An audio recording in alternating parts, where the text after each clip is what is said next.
satu suara. Ila hadratin Nabi al-Mustafa sallallahu alaihi wasallam. Al-Fatihah. Bismillahirrahmanirrahim. Alhamdulillah. Ar-Rahman. Iyyaka na'budu wa iyyaka nasta'in. Siratal ladzina an'amta 'alaihim ghairil maghdubi 'alaihim waladdallin.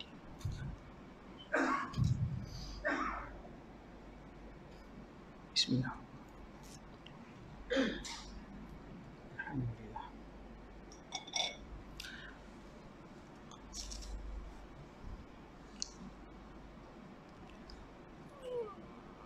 Assalamualaikum warahmatullahi wabarakatuh.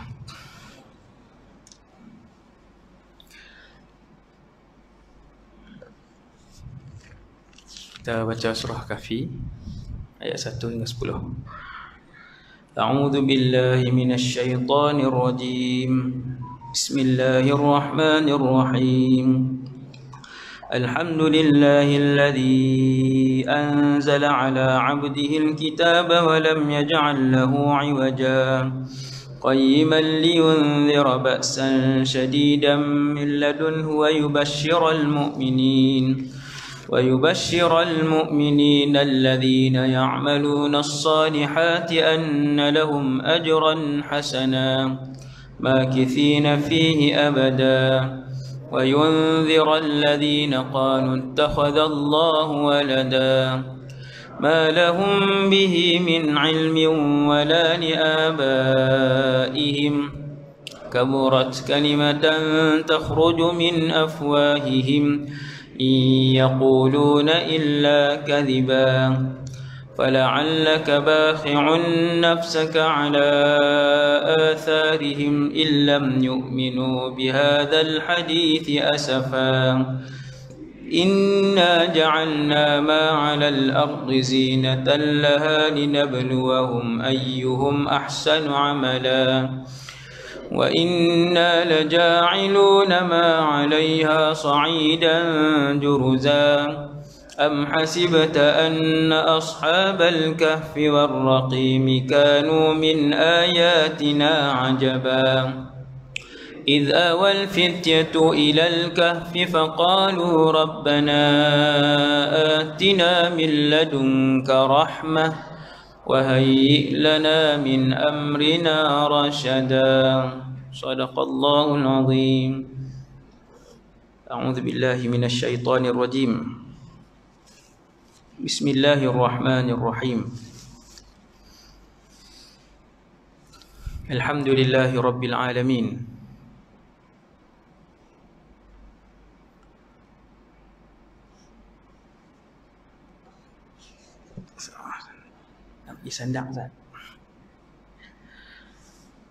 Wassalatu wassalamu ala ashrafil anbiya'i wal mursalin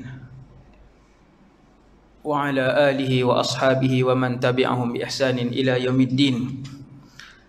Rabbi shrah li sadri wa yassir li amri wa hlul 'uqdatan min lisani yafqahu qawli. Allahumma hdi qalbi wa saddid lisani bihaqqi sayyidina Muhammadin sallallahu alaihi wasallam. Pertama sekali, nawaitul i'tikaf fi hadzal masjid sunnatan lillahi ta'ala. Yang keduanya, radina billahi rabba, kami semua redha Allah Tuhan kami. Wa bil islami dina, kami semua redha Islam cara hidup kami.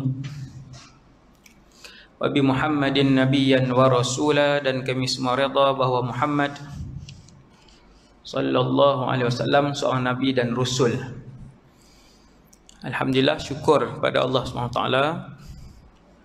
Dalam apa jua keadaan sekalipun, nikmat yang paling besar sekali adalah nikmat iman dan Islam. Nikmat jadi hamba Allah. Kemudian nikmat jadi umat Nabi Muhammad, Presiden ahli syurga sallallahu alaihi wasallam, juga ketua kepada semua makhluk yang diciptakan oleh Allah Subhanahu wa taala. iaitu Rasulullah sallallahu alaihi wasallam. Dan alhamdulillah malam ni Allah datangkan kita semua.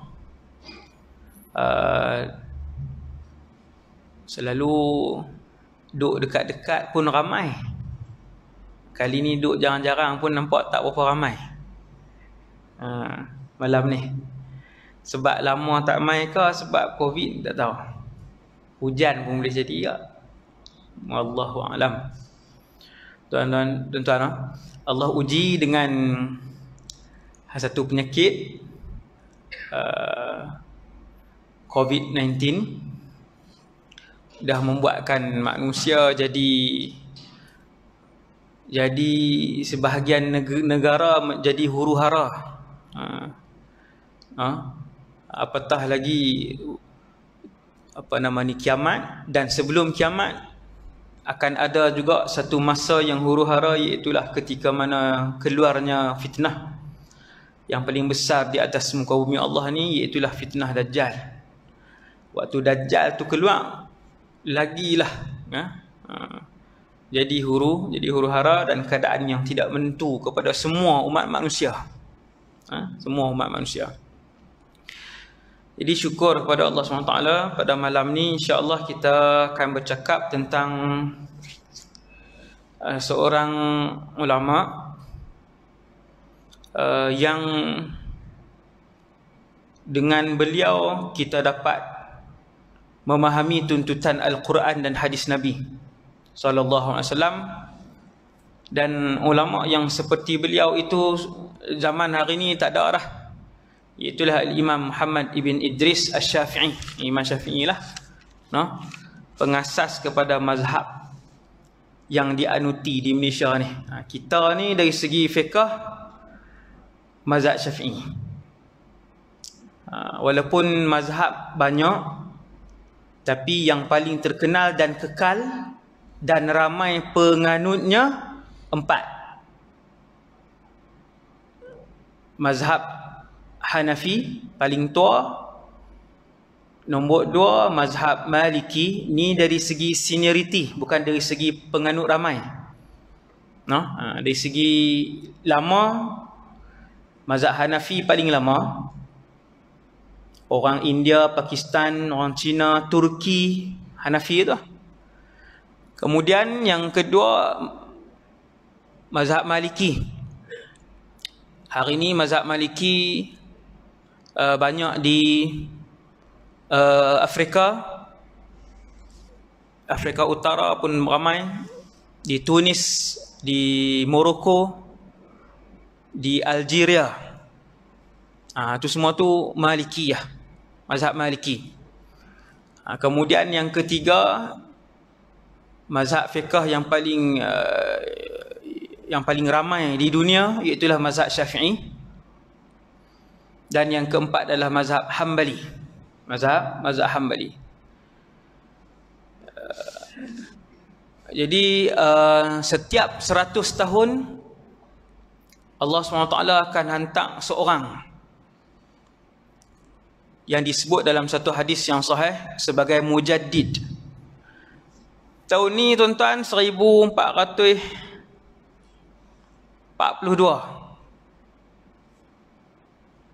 1400 tahun lebih dah umat Islam ni.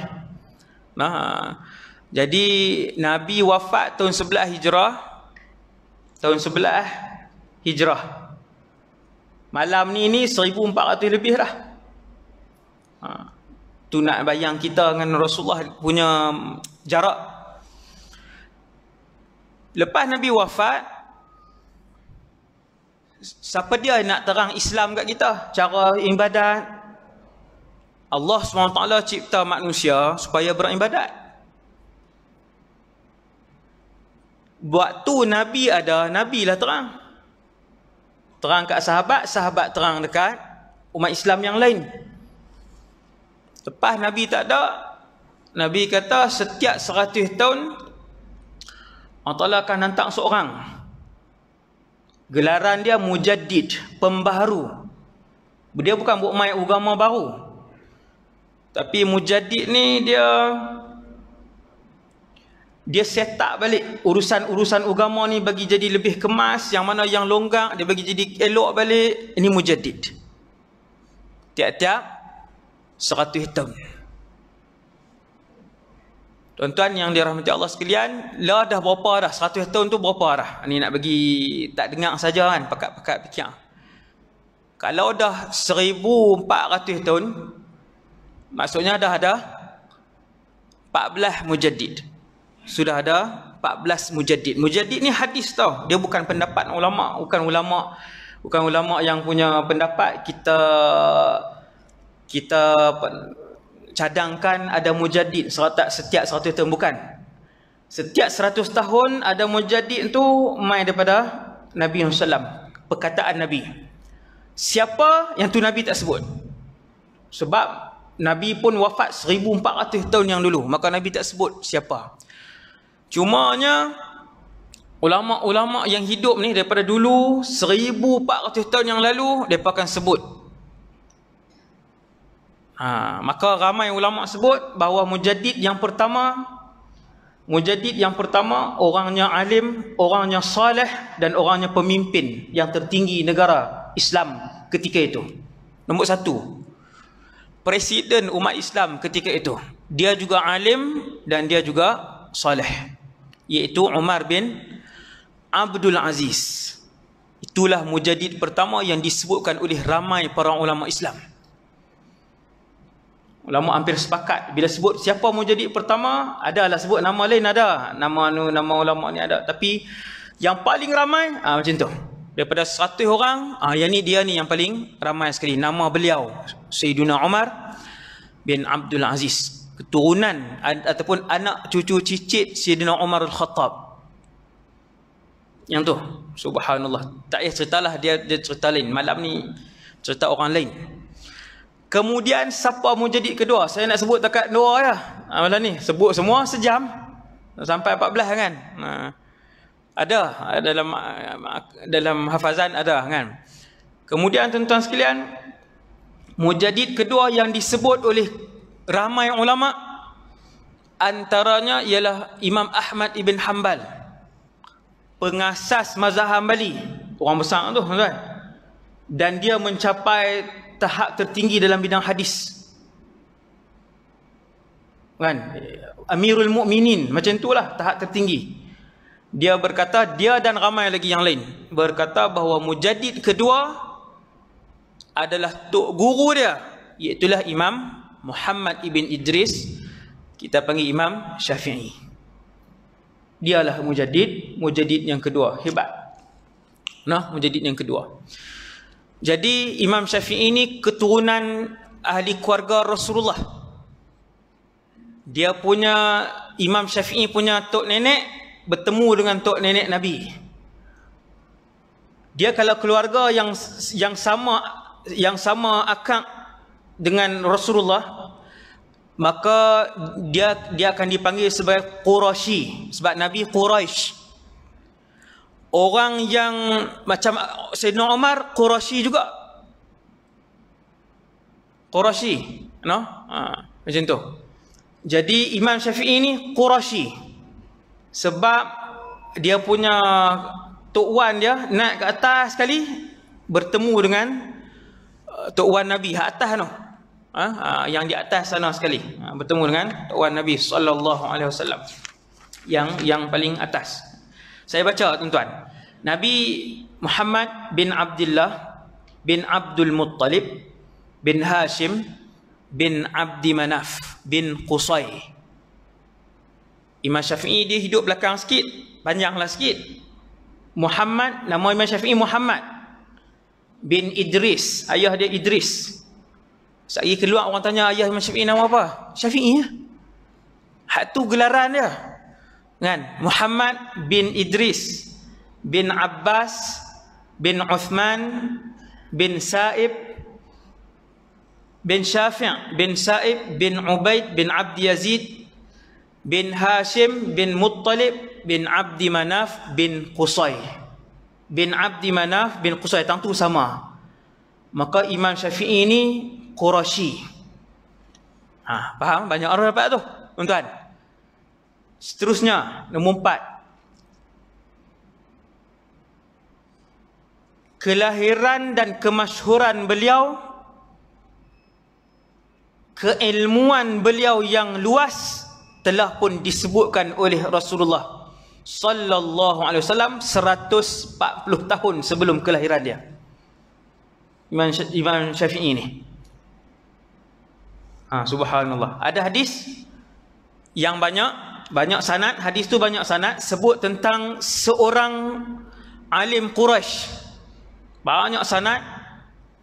Semua sanad ni lemah. Macam mana pula? Tu ustaz sebut apa? Kan? Ada banyak sanad yang menyebut tentang seorang ulama Quraisy yang ilmunya akan memenuhi segenap muka bumi. Alimu Quraisy, Nabi sebut, yamla'u tibaqal ardi ilma. Satu orang alim dari kalangan Quraisy yang ilmunya akan memenuhi segenap sudut bumi.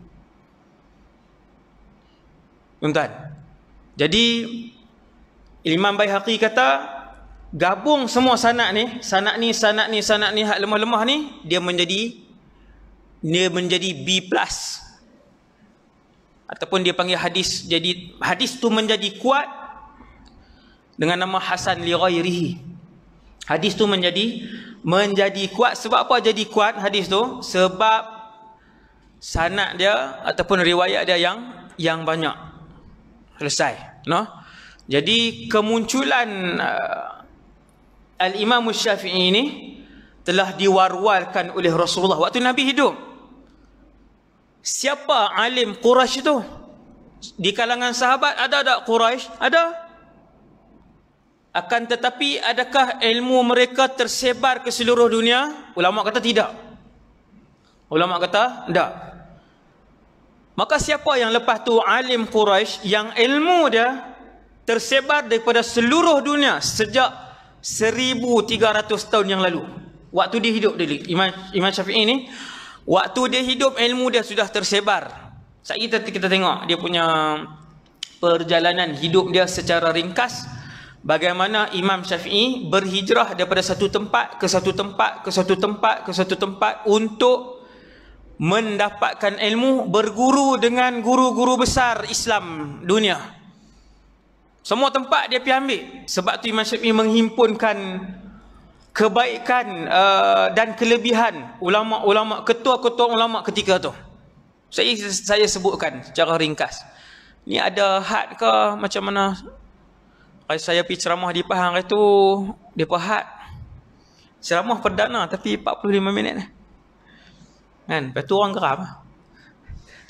Tapi kalau tuan-tuan kata 45 lah, tak ada masalah. Macam mana Tuan Imam? 8.40 mana JK? Sampai berapa ni boleh? Tunjuk tangan macam tu. Tu nak bagi semua tu. Ni lepas duk tengok ni. Kan? Lagi jadi hak last sekali punya ceramah kan. Tak apa lah. Okey, baik. Tuan-tuan yang dirahmati Allah sekalian, tu berapa kelebihan tu, no? Alhamdulillah, kita syukur kepada Allah. Cara kita beribadat ambil daripada Imam Syafi'i. Saya akan sebut kat tuan-tuan macam mana tok guru Imam Syafi'i ni, dia belajar semayang daripada Muslim Ibn Khalid Az-Zinji, kemudian Ibnu Juraij, kemudian naik ke atas sampailah Atha ibn Abi Rabah, Abdullah bin Zubair, Abu Bakar, dan Abu Bakar belajar daripada Rasulullah sallallahu alaihi wasallam. Bila Imam Syafi'i dia semayang, sebab tu tuan-tuan hak kita duk belajar fiqh tu, bila sebut angkat takbir takat mana, angkat takbir takat tu. Kita tak ikut angkat takbir kan? Ni sama ni. Kita tak ikut. Kita itu lah. Tangan tak tahu mana. Ikut dan kiri atas kanan, kanan atas kiri, genggam tang siku pun ada. Bila Imam Syafi'i semayang, ulama kata kami tidak pernah melihat solat seindah solat beliau. Sebab apa? Sebab tengok tok guru dia belajar semayang daripada siapa? Daripada Muslim bin Khalid. Saya sebut nama ni tuan-tuan, semua bukan nama tok guru Imam Syafi'i ni, semua orang-orang yang keilmuan dan kewarakan seperti mereka sudah tak ada pada zaman ni. Tak ada. Dia baca Quran, dia ada tok guru dia sampai ke Rasulullah Imam Syafi'i. Dia semayang, ada tok guru dia, cara semayang daripada tok guru dia sampai ke Rasulullah. Dia mengaji hadis daripada tok guru dia, daripada tok guru tu sampai ke Rasulullah. Mana atas? Hak tu kepentingan sanad. Hati-hati dengan suara-suara yang kata, Allah sanad apa sat-sat ambil sanad, sat-sat ambil sanad. Kan ada suara tu. Hati-hati. No? Itu suara sumbang. Itu suara sumbang. Para ulama daripada kurun 1 sampai kurun 14 dan 15, ulama ahlu sunnah wal jamaah adalah ulama yang menitik beratkan sanad. Baca Quran ke, mereka berpakaian ke, mereka solat ke, mereka berzikir ke, tengok belajar pada siapa ni? Belajar pada sini. Sebab daripada sanad tu kita nampak bersambung sampai ke Nabi sallallahu alaihi wasallam. Hak tu yang penting. No? Jadi kita beruntung cara semayang kita, cara puasa kita, cara haji kita, cara zakat kita daripada Imam Muhammad ibn Idris Asy-Syafi'i. Tuan-tuan, hak kita angkat takbir, hak ulama duk ajar angkat daripada sini sampai ke sini. Tangan genggam, yang tu kena buat ceramah khas nanti tuan-tuan panggil secara solat, apa nama ni, secara sifat solat Nabi. No? Mengikut pandangan mata mazhab Syafi'i.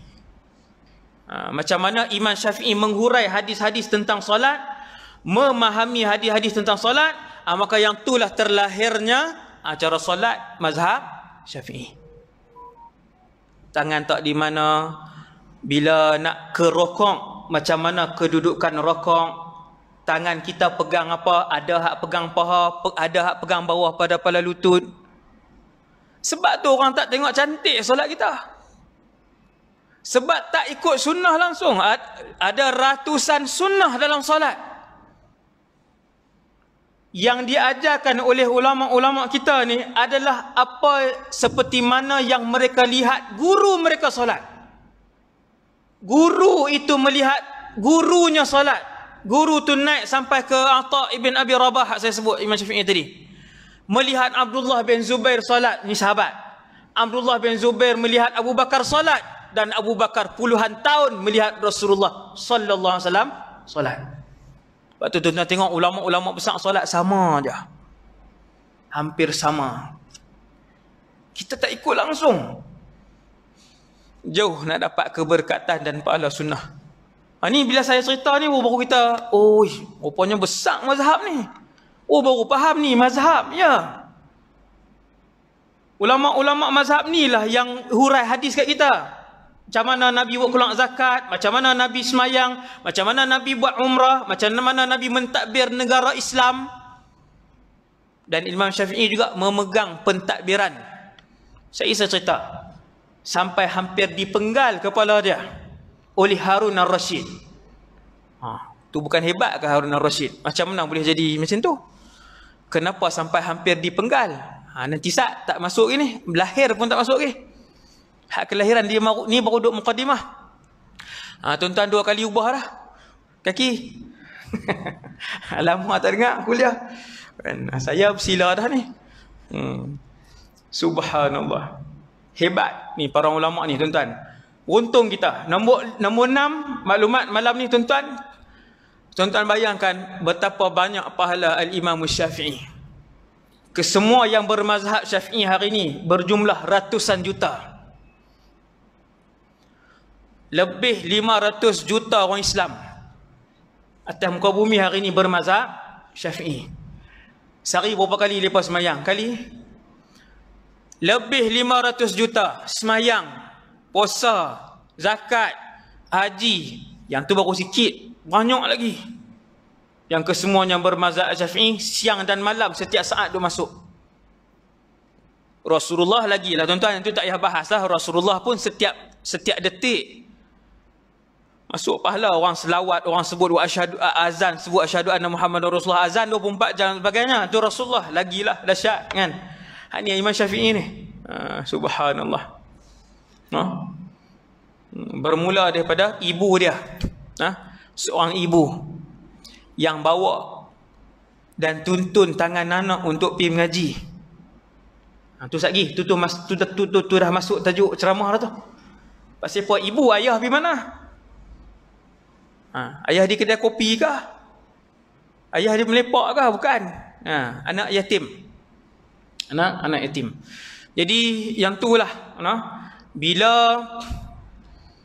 orang buat kebaikan berdasarkan apa yang kita ajak, walaupun kita tidur di rumah, kebaikan hak dia duduk tengah buat tu masuk juga ke dalam buku amalan kita. Apa pahala dia buat tu, tanpa mengurangkan pahala orang yang buat tu, duk masuk kat kita. Mudahnya kita ajak orang baca Quran sampai dia boleh baca Quran.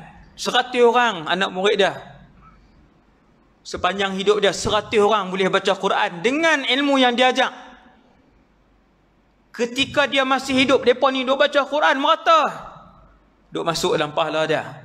Satu huruf budak tu sebut, satu huruf pemuda tu sebut, satu huruf wanita tu sebut dengan bacaan Quran, masuk kat tok guru Quran tu. Tuan-tuan bayang Imam Syafi'i banyak mana untuk dia. Daripada mula kecil sampai mati, insya-Allah dalam keadaan husnul khatimah, dipuji kesolehan dan kewarakan beliau. Tuan-tuan bayang macam ni lah, tok guru beliau Imam Malik bin Anas. Tuan-tuan boleh tengok dalam YouTube, saya ada ceramah tentang Imam Malik cara ringkas. Adalah sikit lepas rakam sikit kan pasal Imam Malik, tuan guru Imam Syafi'i. 7 tahun Imam Syafi'i mengadap dia. 7 tahun dengan Imam Malik saja, Kemudian Al-Imam Syafi'i juga melahirkan seorang anak murid nama apa? Imam Ahmad ibn Hanbal. Tok guru pun mujtahid, anak murid pun mujtahid. Imam Ahmad bin Hanbal tu anak murid Imam Syafi'i, dan ramai lagi yang lain yang sekali kita sebut secara ringkas siapa lagi anak murid Al-Imam Syafi'i. Sebelum saya lupa, tok guru Imam Bukhari yang paling didahulukan oleh Imam Bukhari dalam kitab dia Sahih Muslim. Imam Bukhari sekarang Sahih Muslim 45,000 hadis dalam Sahih Muslim. Hadis nombor 1, qala Muhammad bin Ismail Al-Bukhari.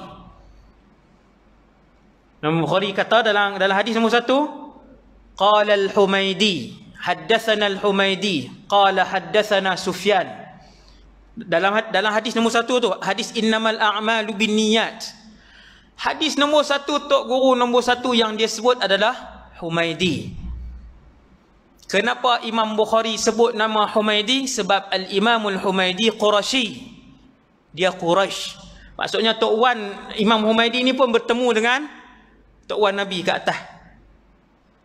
Bila ada hadis Nabi sebut qaddimu Quraisyan, dahulukan Quraisy. Kalau ada ulama yang ramai, dahulukan Quraisy. Maka Imam Bukhari dia dahulukan tok guru dia nama Al-Humaidi, sebab Humaidi ni Quraisy. Untuk pengetahuan kita semua, Humaidi ni anak murid Imam Syafi'i. Subhanallah. Sebut tu cukup dah, tak payah sebut lagi ratus-ratus yang lain, tak payah sebut dah. Tuan-tuan, Humaidi ni tuan guru Imam Bukhari ni, dia tu murid kepada Al-Imam Syafi'i. Mengaji fiqh dengan Imam Syafi'i. Mengaji fiqh dengan Imam Syafi'i. Ni fiqh yang tuan-tuan amalkan ni. Dia menuntut dengan Imam Syafi'i. Sebab tu kalau mai satu suara sumbang yang lain, sebelum saya lupa, mai satu suara sumbang yang lain, tuan-tuan ingat, tak payahlah mazhab-mazhab, kita ambil terus daripada Quran dan hadis. Itu suara sumbang. Hati-hati.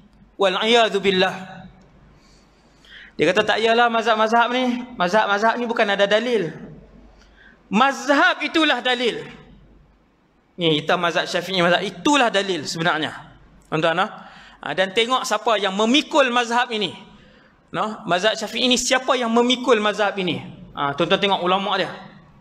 Ratusan ulama hadis, pakar-pakar hadis, pakar-pakar fiqh dan mujtahid-mujtahid yang memikul mazhab ini. No? Maka ulama-ulama inilah yang terang kat kita macam mana nak faham ayat Quran ni, macam mana nak faham ayat nak faham hadis ni. No? Maka kita ikut mazhab sebab untuk memahami Quran dan hadis. Imam Syafi'i ini orang Mekah. Mak dia orang Mekah, ayah dia orang Mekah. 9 saya berhenti. Ni abuan tuan-tuan nak urut apa? Fok kaki. 9 saya berhenti insya-Allah. Tuan dengar ini apa nama ni, kita nak tengok manfaat yang kita dapat daripada kehidupan ulama ini. Macam mana dia hidup? Macam mana dia mendapat ilmu? Cara ringkaslah, cara ringkas.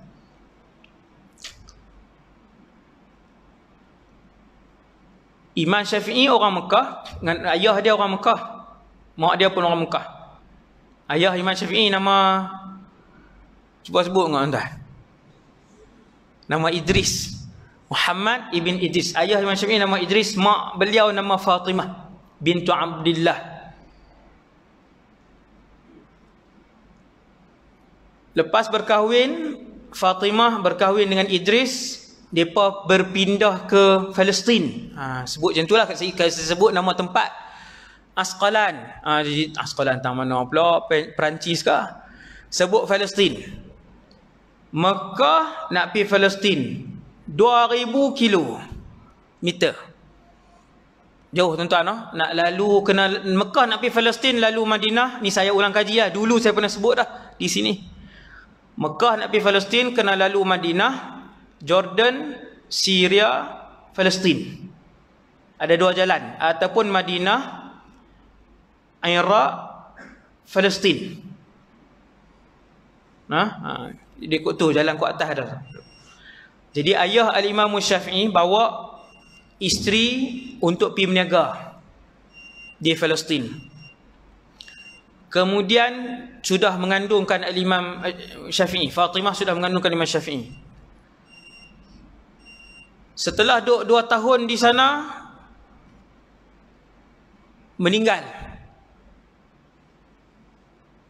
Imam Syafi'i dah lahir di Gaza. Imam Syafi'i, Gaza orang tahu lah, alhamdulillah, sebut nama Gaza orang tahu. Gaza ni dalam Asqalan. Gaza ni dia kecil sikit, dia duduk dalam Asqalan. Sebab tu ada orang sebut Imam Syafi'i lahir di Asqalan, ada orang sebut Imam Syafi'i lahir di Gaza. Samalah. Lahir dan hidup 2 tahun dengan ayah, jadi anak yatim. Tuan-tuan tengok nah. Dia selalunya alim besar ni, kehidupan dia susah. Yang tu disebutkan oleh para ulama. Kalaulah bukan kerana orang miskin, maka tidak lahirlah para ulama di atas muka bumi Allah ni. Selalunya kondisi kaya tidak melahirkan ulama Islam. Selalunya. Bukan semua, selalunya. Kondisi yang susah inilah, situasi dan kehidupan yang susah inilah yang melahirkan ulama-ulama besar. Imam Syafi'i lahir, lepas 2 tahun ayah meninggal. Mak tu bawa. Waktu tu tempat ulama Islam Mekah, Madinah, Kufah, Basrah. Tempat yang paling, orang kata ulama Islam paling ramai. Mekah, Madinah, Kufah, Basrah. Kemudian baru Syam, Yaman, Mesir. Tuan-tuan ingat. Boleh sebut 7 tu boleh balik awal. Sebelum ke 9. Tuan-tuan. Mekah, Madinah, Kufah, Basrah. 4 ni paling ramai ulama waktu tu. Kemudian baru Syam, Yaman, Mesir. 7. Jadi si ibu tadi kalau duduk di sana pun boleh.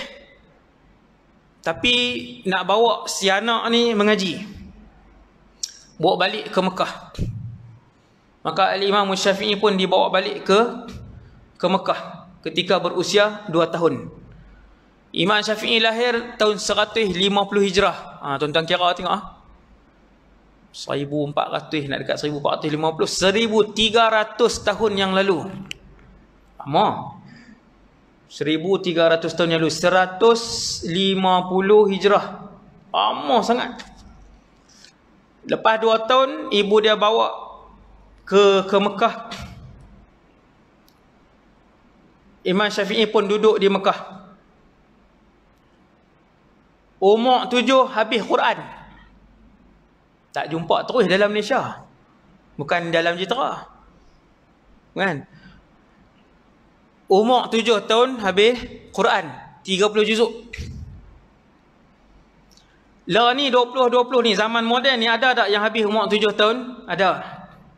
Saya tak kata tak ada. Ada. Ada. Di Iran ada, di Saudi ada. Tak silap saya di Indonesia pun ada. Seorang dua kot. Wallahu alam, seingat saya lah, yang saya pernah baca, saya pernah tengok. 7 tahun. Ajaib lah, 7 tahun tuan-tuan. Fatihah pun tak dia baca lagi. Anak-anak kita punya koman. Sekali dengan saya lah tuan. Koman bukan tuan-tuan, sekali sama lah kita.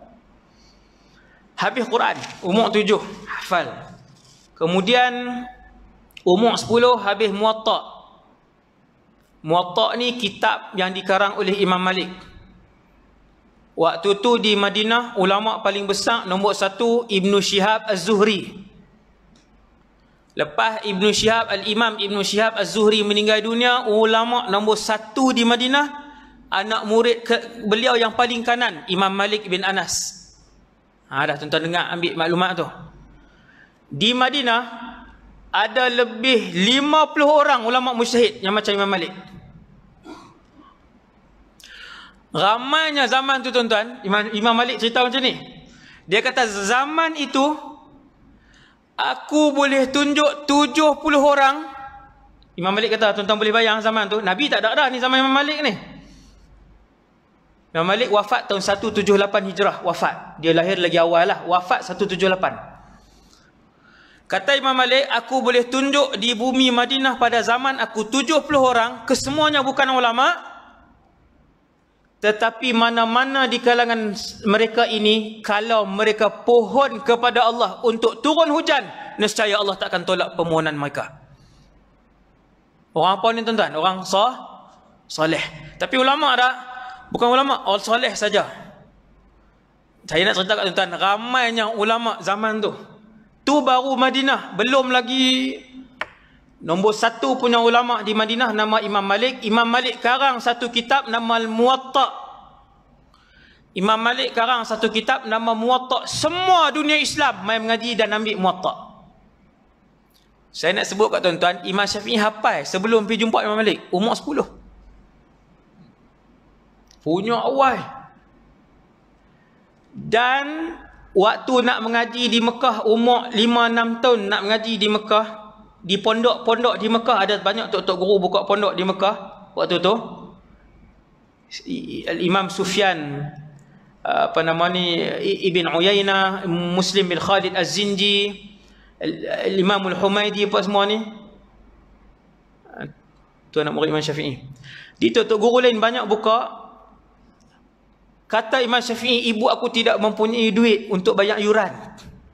Saya baca kan, oh ada yuran juga. Ada yuran. Dan Imam Syafi'i, ibu dia tak mampu bayar. Tetapi disebabkan kecerdikan dan kerajinan Syafi'i, Muhammad ibn Idris, dia terima untuk masuk dan belajar secara percuma. Sebab bijak terlampau. Bijak terlampau. Maka diterima untuk masuk. Dah terima untuk masuk, yuran tak payah bayar. Nak kena beli qalam tempat tulis, walaupun dia bukan macam pen kita ni, zaman dululah, pen zaman dululah, qalam juga nama. Kata Imam Syafi'i, ibu aku dah tak mampu bayar yuran, nak beli tempat nak tulis dengan pen pun tak boleh, maka aku pun menulis di atas tulang-tulang yang aku bersih dan aku kutip. Susah tak? Susah. Tapi alim. Umur 10 hafal Muwatta, mengaji dengan ulama tu ramailah. Saya tak sebutlah nama tuan-tuan guru Imam Syafi'i kan, tok-tok guru beliau. Ismail ibn Qastantin, itu Quran. Banyak yang lain lagi. dan tok guru beliau dalam fiqh yang utama antaranya ialah Imam Muslim Ibn Khalid Az-Zinji. Kalau sebut Az-Zinji tu tuan-tuan ingat ni tok guru utama Al-Imam Syafi'i. Sampai umur 15, tuan-tuan tengok, umur 15, tingkatan 3. Maka Imam Muslim bin Khalid kata, wa Syafi'i, berfatwalah, sesungguhnya telah sampai masa untuk kamu memberikan dan mengeluarkan fatwa. 15. Awal tuan-tuan, awal. Maka berfatwalah Imam Syafi'i waktu tu. 15. Imam Syafi'i ini meninggal muda. 150, lahir 204. Taklah muda sangat, tapi 54 lah. 54. Anak pun 3 orang. Sana anak 3 orang. Umur 15, Imam Syafi'i dah mula mengajar dan beri fatwa. Tradisi para ulama yang sahih daripada kurun 1 sampai hari ini, kurun ke-15, seseorang itu hanya layak untuk mengajar, mengeluarkan fatwa, membimbing orang lain, orang ramai, mestilah syarat dia setelah diizinkan oleh tuan guru dia. Sama lah imam-imam lain pun tuan-tuan cerita yang cukup banyak. Bila dia izin, tok guru tu tengok layak, baru dia beritahu, boleh. Anak murid kanan Imam Abu Hanifah umur 40. Mengajak sebelum diizinkan. Tapi dah alim.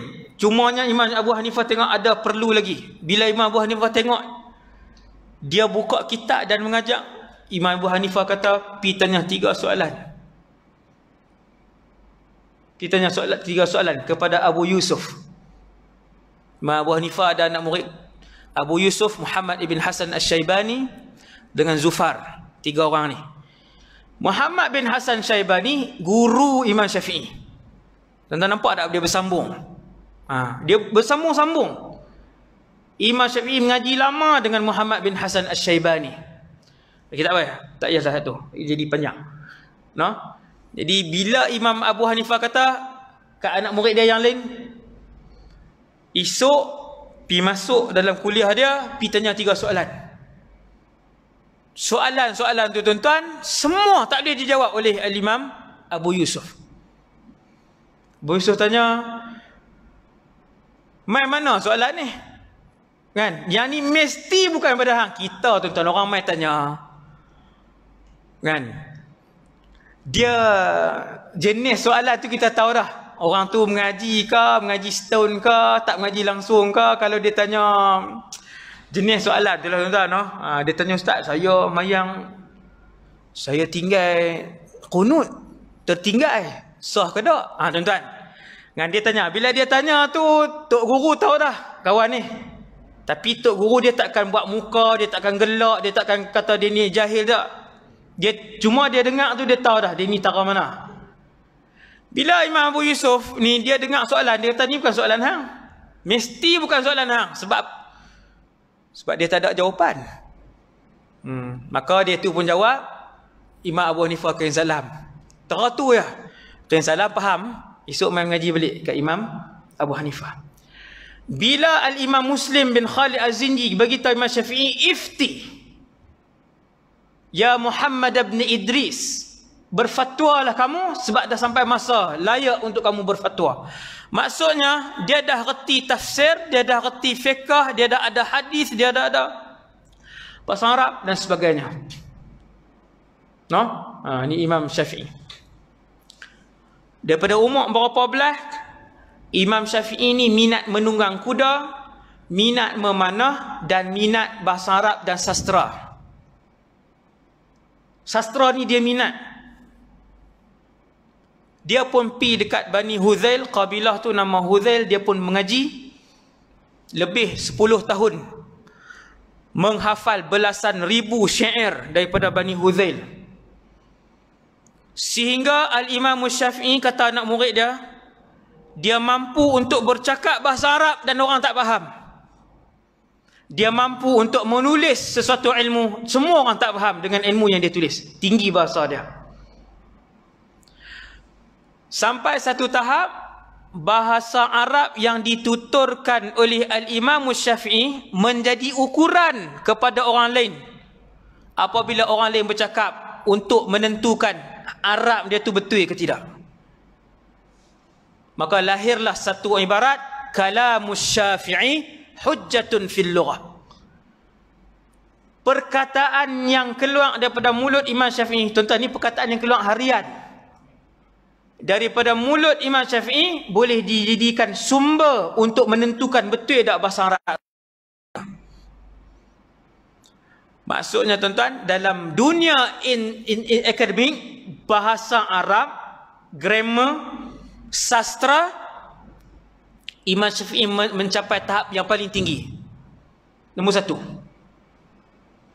Dengan sebab tu bila dia hurai Quran dan dia hurai hadis, ulama-ulama lain akan tanya beberapa perkataan yang tidak diketahui oleh mereka, termasuk yang tanya perkataan yang dalam-dalam ni adalah Imam Malik bin Anas. Cerita dia panjang.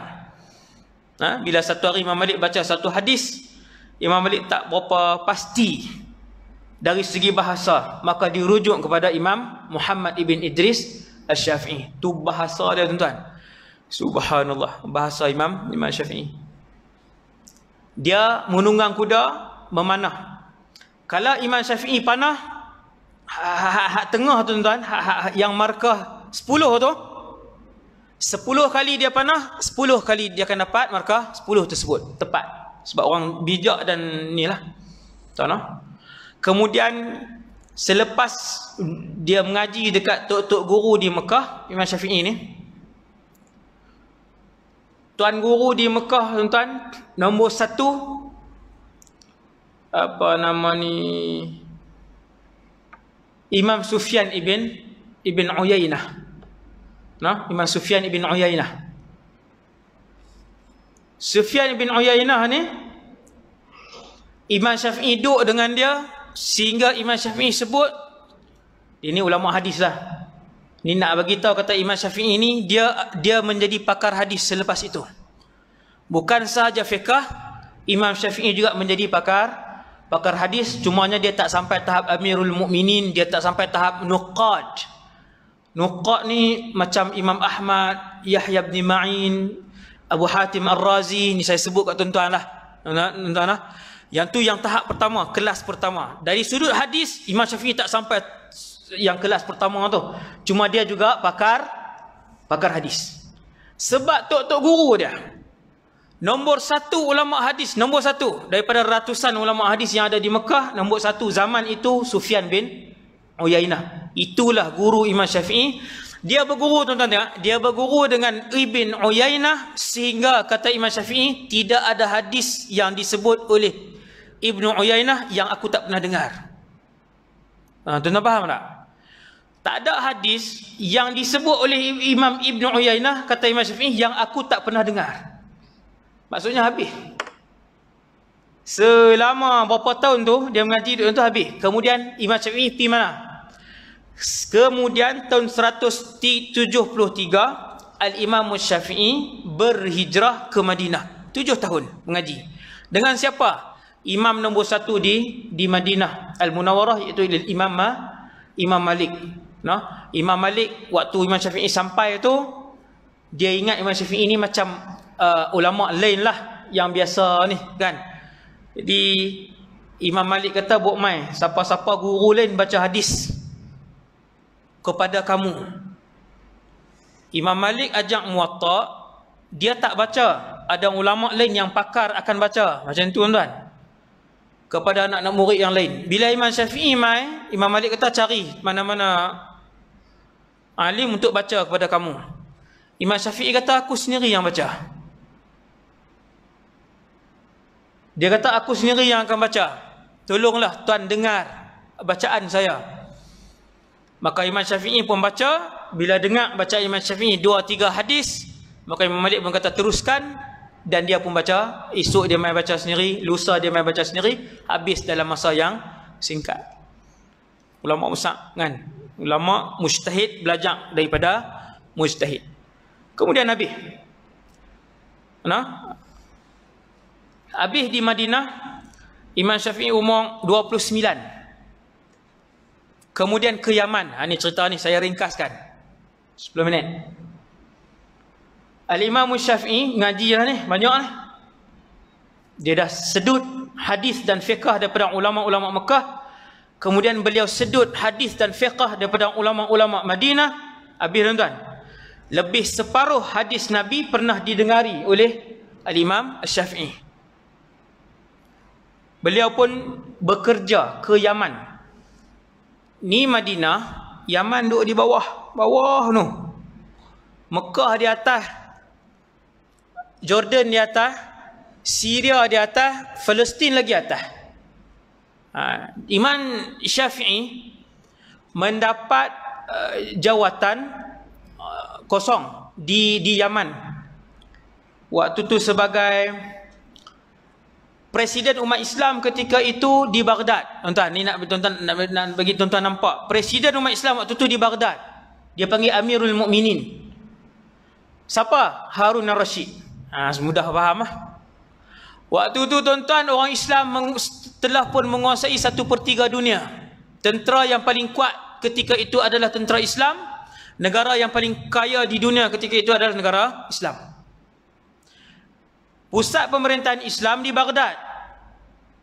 Imam Syafi'i pergi Yaman. Yaman ni siapa? Yaman ni gubernur. Gubernur maksudnya zaman hari ni nak bagi mudah faham lah. Bagi mudah faham je, bukannya yang tepat kata tu. Menteri besar. Dia panggil Wali Al-Yaman. Menteri besar Yaman waktu tu. Dilantik oleh siapa? Dilantik oleh Harun al-Rashid lah. Dia ada Wali Mesir, Wali Yaman, Wali... Macam tu lah. Menteri besar ni. Jadi ada jawatan pegawai khas kepada Gubernur Yaman, dan Al-Imam Syafi'i ambil jawatan tersebut yang berkaitan dengan kemasyarakatan dan perundangan. Sebab dia orang alim. Kalau ada berlaku persengitaan, ada berlaku perang kabilah dengan kabilah, kalau ada orang nak ambil tanah, nak beli tanah, kalau ada berebut kawasan tempat apa semua, Imam Syafi'i yang akan selesaikan. Dia pun pergi ke Yaman. Ini marhalah hidup beliau. Dah mengaji apa semua, pergi Yaman. Kemudian berkahwin dengan Hamdah, seorang wanita berketurunan Uthman ibn Affan, cucu cicit Sayyidina Uthman. Dia adalah Hamdah binti apa? Bin Uthman ibn Affan. Yang tu isteri kepada Imam Syafi'i. Tuan-tuan, kemudian bekerja. Bila dah jadi pegawai khas kepada gubernur apa semua, kerja apa semua, Imam Syafi'i seorang yang jujur. Selalunya di tempat Al-Imam Syafi'i itu, orang akan mai dan bayar rasuah untuk menang dengan musuh mereka. Bukan musuh, maksudnya dengan orang yang mereka bergaduh tu lah. Tetapi bila Imam Syafi'i duduk situ, tak ambil rasuah. Jadi pelik lah. Dia kena ambil rasuah, baru boleh duduk macam tu. Kena ambil rasuah, baru boleh naik jawatan. Tempat tu selalunya. Tiba-tiba mai satu orang hamba Allah ni, dah ulama, budak muda, cerdik apa semua, tak ambil rasuah. Dia orang yang warak dan bertakwa, beriman, Imam Syafi'i ni. Warak. Allahu Akbar. Warak dia tuan-tuan, pada waktu malam Imam Syafi'i bahagikan kepada 3. Ni anak-anak murid beliau cerita. 1/3 adalah untuk beribadah, 1/3 adalah untuk menulis ilmu, dan 1/3 lagi adalah untuk tidur. 3 jam lagi tu. Warak. Kata Rabi' ibn Sulaiman, anak murid kanan Imam Syafi'i ketika di Mesir. Dia ada anak murid di Mekah, Imam Syafi'i ada anak murid di Madinah, Imam Syafi'i ada anak murid di Kufah, Imam Syafi'i ada anak murid di Basrah, dan Imam Syafi'i ada anak murid di Mesir. Rabi' ibn Sulaiman, Imam Rabi'. Kata Imam Rabi', sepanjang hidup Al-Imam Syafi'i, setiap bulan beliau akan mengkhatamkan 30 kali Al-Quran. Setiap bulan. Bukan Ramadan lah. Hak saya duk sebut kat tuan-tuan dulu-dulu ni Ramadan.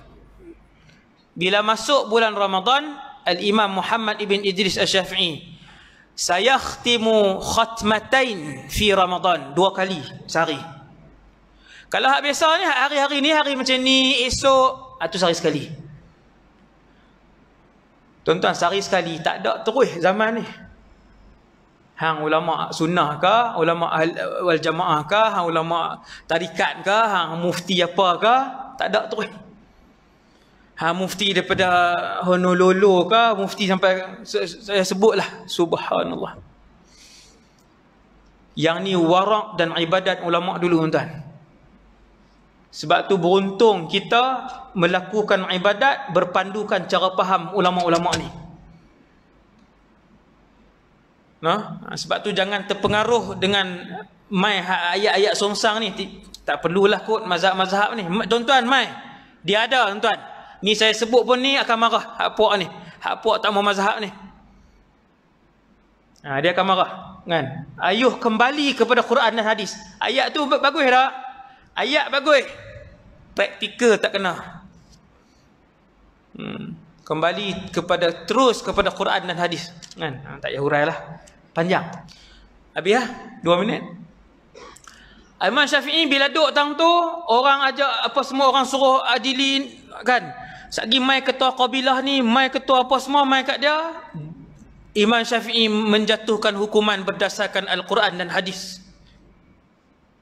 Tanpa menerima rasuah. Tak kira dia ni ketua apa ke, ketang mana pegang jawatan, tak kira. Maka bertambah ramailah orang makin geram dengan Imam Syafi'i. Dah habis dia jadi pegawai khas kepada Gubernur Yaman, dia dilantik menjadi DO pula. Ayat mudah faham hari ni lah. Najran, DO Najran. Lagi besarlah pegang. Lagi orang lagi tak suka. Sampailah kepada satu tahap, ini cerita tak sah ni. Al-Imam, yang orang yang tak suka apa semua ni, ramai yang tak suka ni, mereka pun buat satu komplot jahat, menuduh Al-Imam Syafi'i salah seorang pemimpin Syiah yang nak menjatuhkan kerajaan Abbasiyah yang dipimpin oleh Harun al-Rashid. Dia nak penjatuh Imam Syafi'i. Imam Syafi'i ni dah orang sayang dah. Gubernur sayang, buat kerja baik, tak jenis tak makan kok bawah, tak ambil rasuah, jenis tak bodek toke, tak bodek tuan. Syafi'i.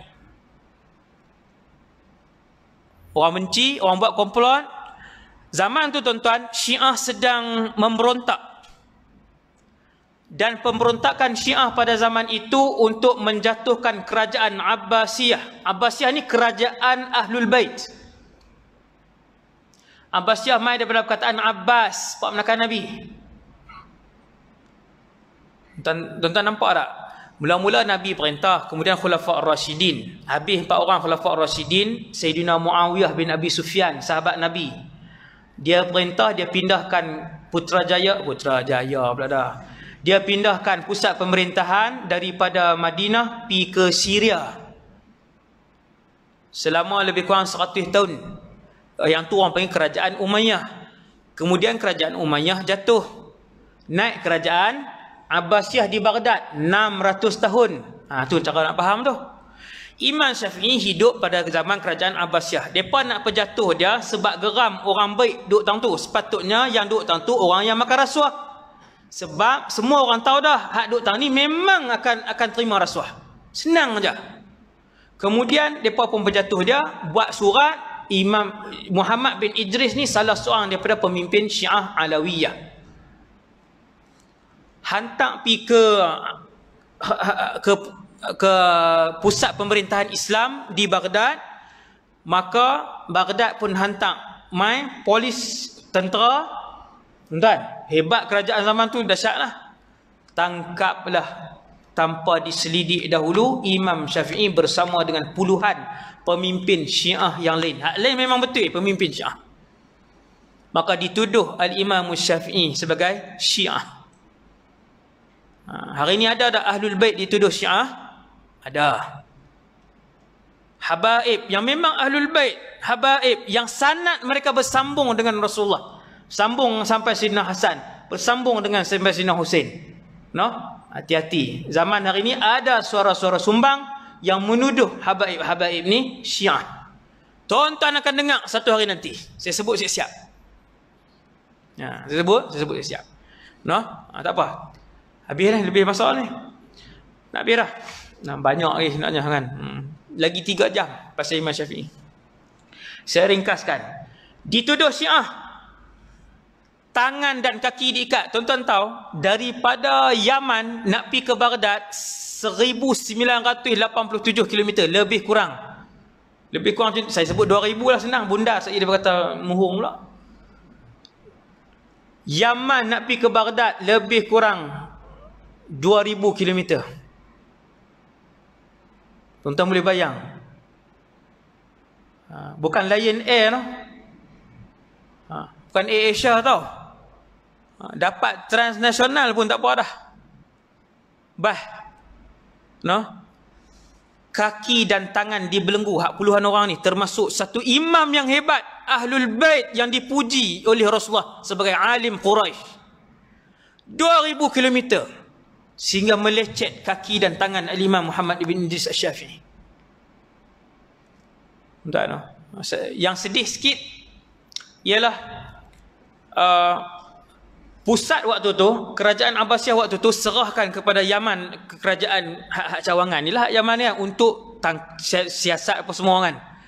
Jadi bila sampai di sana, sampai depan khalifah, depan Harun al-Rashid, Harun al-Rashid tengok muka, tanya apa semua, nama semua, penggal kepala. Dipenggal, zaman tu jenis penggal.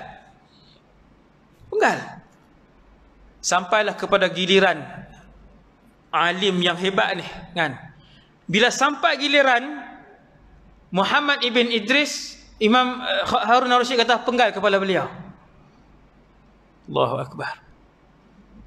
Tuan-tuan, maka Imam Syafi'i tengok muka Harun al-Rashid. Satu keluarga lah tuan-tuan, yang tu pun Quraisy. Imam Syafi'i pun Quraisy. Maka Imam Syafi'i pun mula berhujjah. Dia kata, wahai Amirul Mukminin, boleh tak izinkan aku untuk bercakap sedikit saja? Maka Harun al-Rashid berkata, bercakap. Maka dia pun kata, panjanglah tuan-tuan. Dia pun cakap, dia hurai. Nah, dia pun hurai. Akhirnya dia kata, aku juga daripada keluarga nubuwah, dan bagaimana aku daripada Ahlul Bait untuk mengkhianati kamu yang juga daripada Ahlul Bait, susur galur Nabi SAW. Ending dengan ayat tu Imam Syafi'i kan, bila dia bercakap ni, dia orang yang fasih. Maka Harun al-Rashid kata tak jadi. Tapi tak lepas lagi masuk penjara untuk disiasat dengan lebih lanjut. Tuan-tuan yang dirahmati Allah, waktu itulah Imam Syafi'i ini mimpi didatangi Sayyidina Ali. Ada disebutkan Sayyidina Ali ambil cincin letak dekat jari dia. Kemudian waktu itulah Imam Syafi'i dia panggil ulama lain yang ada di situ kan. Antaranya yang rapat dengan Harun al-Rashid waktu itu adalah Imam Muhammad bin Hasan Asy-Syaibani. Ini hak tok guru Imam Syafi'i tadi. Nah, tuan guru Imam Syafi'i. Hari ke hari sampailah Al-Imam Syafi'i belum lagi dibebaskan sepenuhnya, tapi dia berhujjah di hadapan guru dia tentang satu permasalahan saksi. Panjanglah tuan-tuan cerita dia tentang menggunakan satu saksi apa semua ni. Imam Syafi'i berhujjah. Imam Syafi'i tanya tok guru dia, Harun al-Rashid duk dengar. Dia kata, kenapa bercakap macam ni? Dia kata, Imam Muhammad bin Hasan Syaibani kata, ambil pendapat Sayyidina Ali. Pendapat Sayyidina Ali tentang tu diriwayatkan oleh sekian-sekian, kata Imam Syafi'i. Dan orang yang meriwayatkan itu majhul. Dan orang yang meriwayatkan daripada si majhul itu pula adalah seorang lelaki yang bernama sekian-sekian. Dan orang itu adalah orang yang meyakini ar-raj'ah. Benda apa tuan-tuan? Tu saya kata tak payah hurai. Jadi panjang. Nak abangnya subhanallah, dengan ilmu dia, fasih dia hurai apa semua ni yang Imam bin Hasan Syaibani tak pernah dengar huraian tersebut. Huraian itu diambil oleh Imam Syafi'i daripada guru dia di Mekah, iaitulah Imam Sufyan ibn Uyainah. Poin tadi ni, bila dia dengar, maka Imam bin Hasan Syaibani kalah dalam perdebatan tu. Maka Harun al-Rashid, Khalifah Amirul Mukminin, kata, betul lah kamu bukan daripada kalangan Syiah. Lepas tu dia pun dibebaskan, dikeluarkan daripada penjara, diangkat sebagai seorang ulama besar.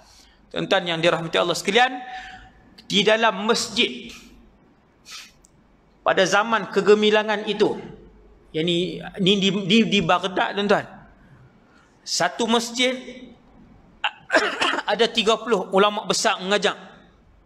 Tetapi ketika Syafi'i masuk dan mengajar di situ, lama kelamaan hanya tinggal 3 atau 4 saja lagi majlis ilmu di dalam masjid itu. Hak lain pergi mana, tuan-tuan? Bukan balik. Semua bergabung ataupun pergi ke Al-Imam Al-Syafi'i. No? Tuan-tuan tengok, satu tempat yang orang dengki kepada Imam Syafi'i, yang hampir menjadi tanah kubur kepada Imam Syafi'i untuk disembelih ataupun dipancung, bukan sembelih lah, dipancung di Baghdad, tetapi dengan izin Allah, dengan barakah salih Al-Imam Syafi'i, no? Tempat yang hampir menjadi kubur Al-Imam Syafi'i itu bertukar menjadi tempat Imam Syafi'i dimuliakan oleh pemimpin dan dimuliakan oleh semua ulama ketika itu.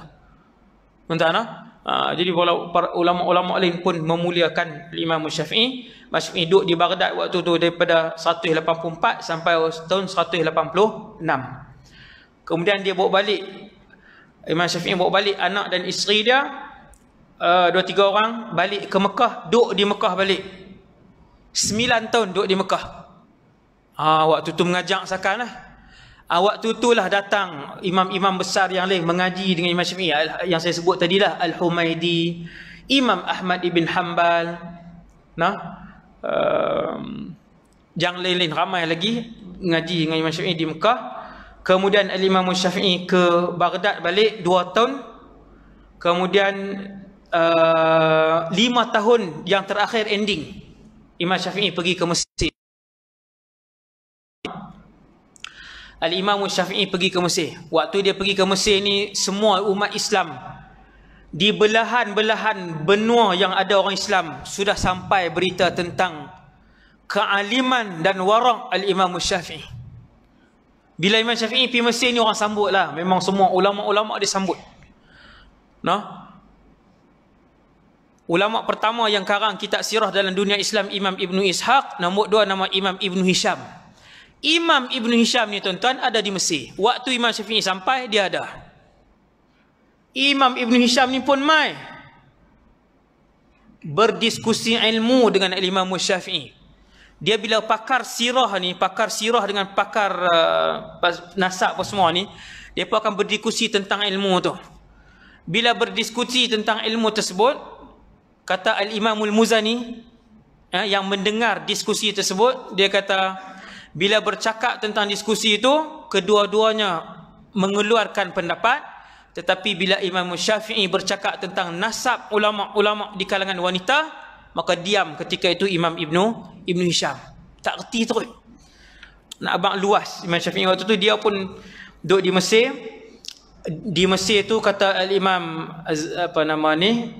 Rabi' ibn Sulaiman, anak murid Imam Syafi'i, kata daripada subuh sampai lepas subuh orang mula main mengaji. Sekali ulama-ulama yang pakar hadis main mengaji. Bangun ulama pakar hadis, main ulama-ulama Quran main mengaji. Bangun ulama Quran main mengaji. Macam itulah. Ulama tafsir pula kan, ulama-ulama fiqh dan sebagainya. Sampailah akhir hayat beliau tahun 204, Al-Imam Syafi'i meninggal dunia. Dalam keadaan Imam Syafi'i ini dia sakit lah, sakit teruk, iaitulah sakit buasir. Pun begitu kata Rabi' ibn Sulaiman, beliau mengarang beribu helai kertas. Ribu helai. Dalam keadaan beliau sakit.